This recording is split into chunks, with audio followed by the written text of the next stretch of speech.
heard your mother. Trampolining.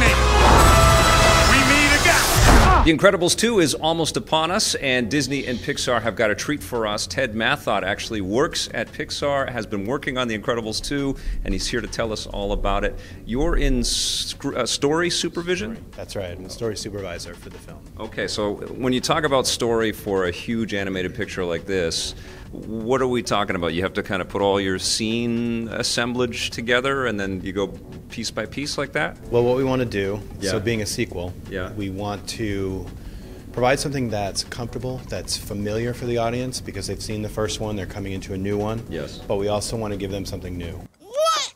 Is this all vegetables? Who wanted all vegetables? I did. So story-wise, it was one of the first things that Brad said to me. It's like, we want to find that fine line between familiarity and new material. Right. So that was one of our first story goals. It's been 14 years since the last Incredibles movie, and that's my favorite Pixar movie, by the way. I loved it. I mean, it speaks to me. Superheroes, Michael Giacchino's kind of spy theme.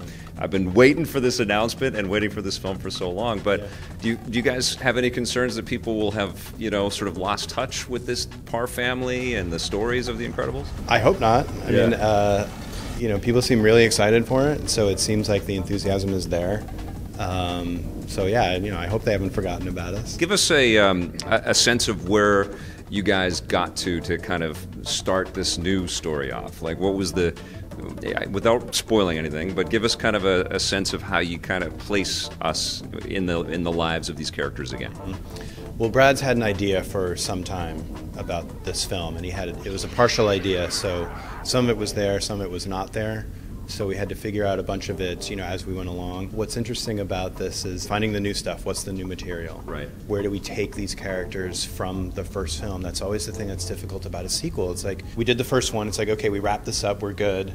And it's like, well, now we have to have more to say. Yeah. We need to expand these characters, and what is that? What is the arc for Bob? What is the arc for Helen? What are the arcs for the kids and the baby even? Yeah.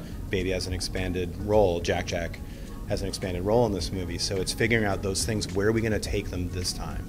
Out of all the Pixar movies that I've seen, and I'm bugging you for more here already. You haven't given us this, but I'm already bugging you for more. But out of all the Pixar movies that I've seen, this family dynamic with these superpowers just sort of speaks to more episodes and more.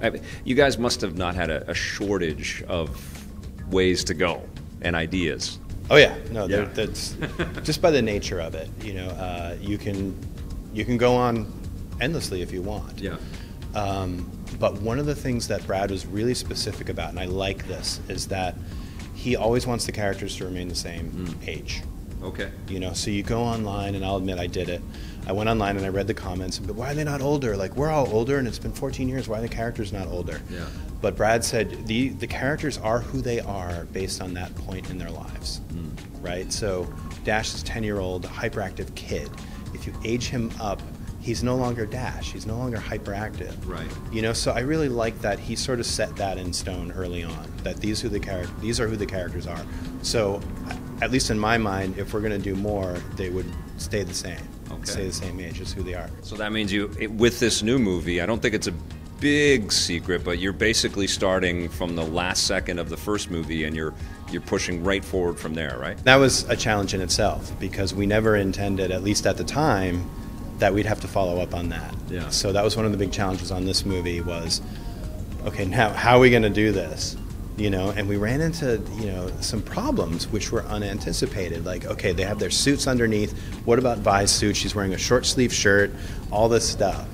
So that, believe it or not, was one of the more challenging aspects of this movie, is how we connect to what was there at the end of the first one. And what about technology? I mean, you guys have advanced as a studio. If anybody's seen Coco, and I think everyone on Earth has seen Coco, it was clear that you guys have reached another level in animation and fidelity and details and stuff. But The Incredibles is 14 years old.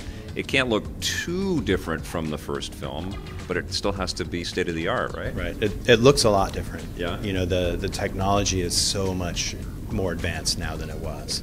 But if we stay true to the characters, it will feel the same. We stay true to the world, the feel of the world, late 50s, early 60s, characters are the same. It's going to have the same feel, and hopefully people won't be like, "Whoa, it looks so different from the first one." If they're thinking that, then we haven't done our job in terms of storytelling and character and all that. What is different about the way you approach a scene or the way that you approach the storytelling aspects of The Incredibles 2 from the first movie, do you think? I mean, Brad Bird's still running everything. It's still his baby, his concept, but what's different this time?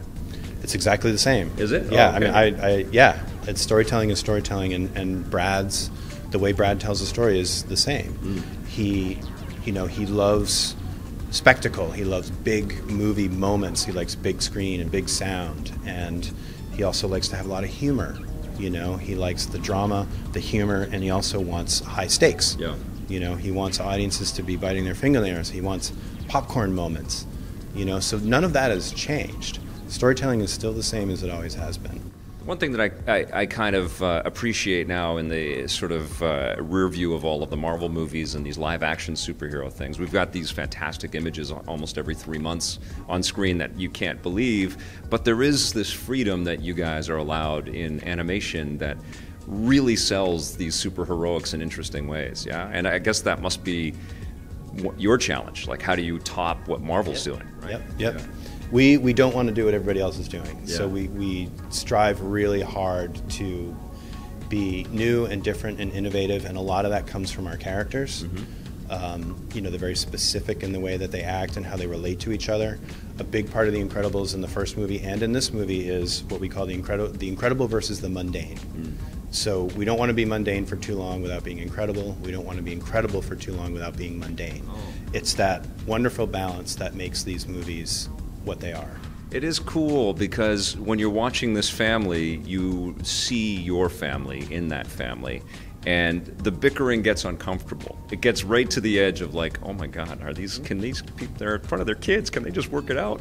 And I guess that's the truth of the film, right? That's why you're making the story. It's not just for the frivolity and the superheroics. Absolutely, yeah. There's a bit in the movie about Bob's helping Dash with his math homework, Right. and he's like, "Why would they change math?" Yeah. And it gets a huge laugh. We showed it in audience preview, and it was one of the biggest laughs in the whole movie because people could relate. Yeah. They just got it. We are recording this on May 23rd, and the movie comes out on June 15th, and you're not done. Or are you done? Fully done? Okay. Yeah, we're done. Okay, all Done. right. In the can. In the can. Okay, cool. So take us through, the gestation and the production process. How long have you guys been working on this one? I had my first pitch with Brad. It was December of 2014. Okay. Very first pitch. He was at Skywalker Ranch. He was still working on Tomorrowland. Yep. Finishing up that film, and he said, "Everybody come up to Skywalker, and I'm going to pitch you what I have." So we had our key people, went up, got the pitch. It was a stormy night. It was just this. It was funny. It was a moment, What a place to pitch it to. Exactly right. That's awesome. Yeah. So we got the pitch, and I started working. I was the only person on it at that point. I just started storyboarding like crazy. Yeah. Started drawing scenes, and little by little, Brad started showing up at the studio at Pixar as he was finishing his Tomorrowland duties. And before long, we had him full time, and we were off and running. That is awesome. Now, have you worked with Brad on previous films or, in different capacities before? I have, yeah. So I worked on the first Incredibles, Yeah. and I worked on Ratatouille, and then we were in development together on a film called 1906, Okay. which was a live-action film about the San Francisco earthquake of that year. So you've seen Brad's maturation and his evolution in the film community, in the film industry. Has he been, kind of different to work with on this one now that he's gone off and done some live action and learned from that whole process? A little bit, yeah. Yeah. I mean, again, like I said before, the storytelling is the same. Yeah. He's the same Brad. It's more in technical aspects of how he wants to achieve things on screen. His camera language is different than it was on the first movie, having done Mission Impossible and Tomorrowland. Yep. He gives a lot of camera direction in storyboards, which storyboard artists are not necessarily familiar with. So you got to really, study your camera language, because he'll say, I'm boarding a scene with the family, they're having dinner, and he'll say, "Okay, I want you to pull the camera back and put a longer lens on it." So in terms of a drawing, it's like, what is that? What does that look like? You know, so What does that look like? Well, he wants to compress the space, but he also wants it to look fairly wide. He wants to see the whole family. Gotcha. You know, so you kind of have to be up on your camera language, you know, or he might call you out on it. That's so cool. One of the things that I noticed, because we're in this 4K age and HDR is so prevalent, and you guys have this underminer sequence. I'm not ruining anything because you've seen the first Incredibles and you know that it picks up right from there. But the cave sequence was beautiful. Like light just filtering in perfectly, and it was just like, wow, that is just staggering. Is that something new technologically or, you know, stylistically that you're being able to add to this? Is just like a rendering pass and a lighting pass we've never seen before? Well, everything is much improved. Yeah. You know, the lighting on this movie is just staggeringly beautiful. But yeah, that sequence. I mean, you tip your hat to the sets department and the effects department and the lighting and the art team. Ralph Eggleston, the production designer, has a lot to do with that. He's very specific about that, how he wants that light to come in. You know, so all those departments just really banded together to make that look the way it does. I've seen about 30 minutes of the show, of the movie so far, but I haven't seen a villain. Are you guys talking about villains, or who's popping up in this? There's a villain. Yeah. I guess. Do you want to? Screenslaver? He's in the trailer. Okay. So. Who impressed you as the story was coming together that's new to the cast? You know, obviously we're happy to see all the returning actors and Craig T. Nelson and Sam L. Jackson, Holly Hunter. Everybody's just awesome. But who's brand new to this movie that really blew you away? They're all great. Yeah. But you know, if I had to single somebody out, I'd say Catherine Keener. Oh yeah. I'm just a big fan. She's great. Of her films, and when she came on, I'm like, yeah, man, this is great. What took so long? What took so long? Because this was clearly we were begging for this, but I guess Brad had some other things he had to do. But I wish I had like a really like interesting, you know, quick, fun answer to it. Like, you know, he went off to Tibet to become a monk or something. But it's nothing like that. You know, it's a much longer, sort of uninteresting answer. Yeah. As you know, he did Ratatouille. Yeah. We went into development on 1906. And then I actually started Incredibles 2 right around that time. Oh, okay. And then Brad went away and he did Mission Impossible. When Tom Cruise calls, you pick up the phone. Yeah.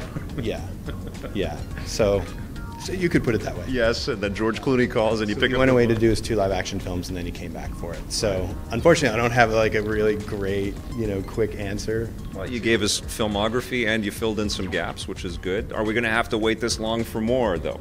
Which now I'm putting you on the hot seat. I don't really know. Yeah. You know, we'll see after it comes out. We'll see how well it does, and you know, I guess that's up to Disney. You know, we'll see what they say. And you've done 2, and I was just at Disneyland. Incredibles were everywhere. Music coming out of all the speakers. It was wonderful.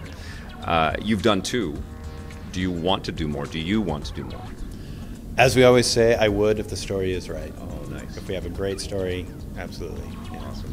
Well, I can't wait. The Incredibles 2 comes out on June 15th. I will be there. Ted? Right on. Awesome to meet you. Great to meet you, and too. good luck with the movie. Thank you.